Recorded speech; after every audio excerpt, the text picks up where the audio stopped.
अगले 2 मिनट में आप जो सुनने जा रहे हैं वो आपको हैरान कर देगा। तो चलिए पहले आपसे कुछ पूछता हूं, क्या आप ओआरएस का घोल जानते हैं? निश्चित रूप से जानते होंगे, काफी प्रचार किया जाता है। जब भी किसी को उल्टी दस्त होते हैं तो ओआरएस का घोल दिया जाता है। दोस्तों, आपको जानकर ताज्जुब होगा कि ओआरएस के जो आविष्कारक थे वो भारतीय थे और पिछले हफ्ते ही उनका गुमनामी में निधन हो गया। वो 88 साल के थे और ये जो ओआरएस घोल की खोज उन्होंने की थी उसने पूरी दुनिया में 6 करोड़ से ज्यादा जानें बचाई हैं। डॉक्टर दिलीप महालनोबिस ये उनका नाम था और उन्होंने जानबूझकर अपनी इस खोज को पेटेंट नहीं कराया था क्योंकि वो चाहते थे कि ज्यादा से ज्यादा लोगों तक इसका फायदा पहुंचे।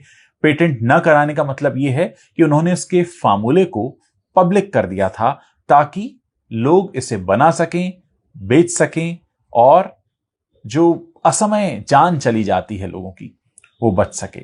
लेकिन इसका नतीजा क्या हुआ? नतीजा यह हुआ कि डॉक्टर दिलीप खुद ही गुमनामी के अंधेरे में कहीं खो गए और पिछले हफ्ते जब कोलकाता में उनका निधन हुआ तो अखबार के किसी छोटे से कोने में एक छोटी सी खबर छपी। सोचिए, वो शख्स जिसने एक ऐसी खोज की जो पूरी दुनिया में 6 करोड़ से ज्यादा जानों को बचाने के काम आई, उस शख्स का नाम तक हम में से बहुतों को नहीं पता। हो सकता है अब कुछ लोग गर्व करेंगे इस बात पर कि देखो, ओआरएस का घोल करने वाला व्यक्ति भी भारतीय था। लेकिन क्या हमने उस शख्स की वो कद्र की? क्या हमने उसके बारे में जानने या पहचानने या बताने की कोशिश की? मैं आपको यह भी बताना चाहता हूं कि उन्होंने जो ये ओआरएस का घोल जिसका आविष्कार किया था उसमें होता क्या है। इसमें टेबल सॉल्ट होता है, बेकिंग सोडा होता है और कमर्शियल ग्लूकोज का ये मिश्रण होता है और इसे रामबाण कहा गया। किसी को डायरिया हुआ हो, दस्त हुआ हो, अचानक पानी की कमी हो रही हो, ओरल रिहाइड्रेशन सॉल्यूशन, यही होता है ओआरएस घोल।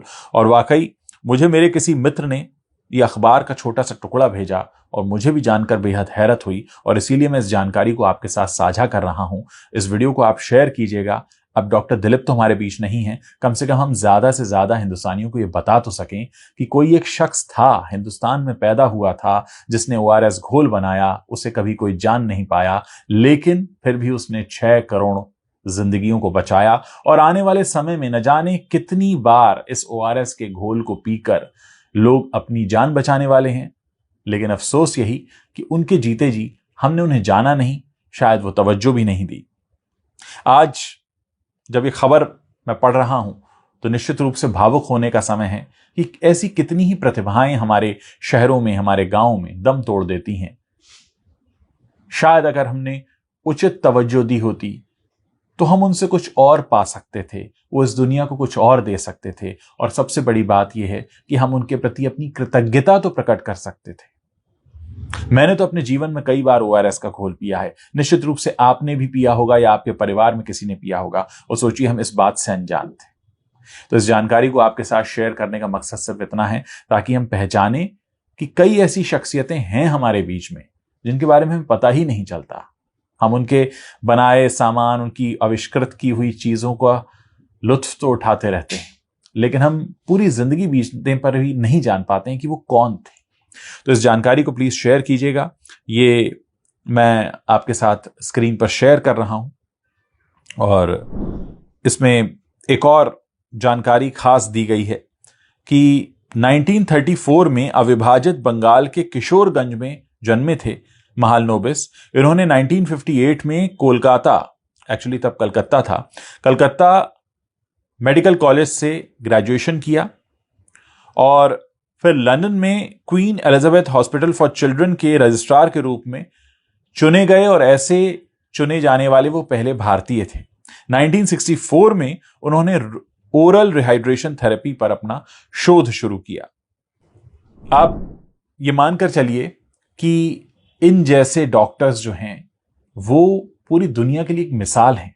आज हम देखते हैं अपने आसपास कोई छोटा सा आविष्कार कर ले, उसको तुरंत पेटेंट कराने की दौड़ होती है, कैसे मेरा नाम हो जाए, कैसे मेरे बिना ये ना हो।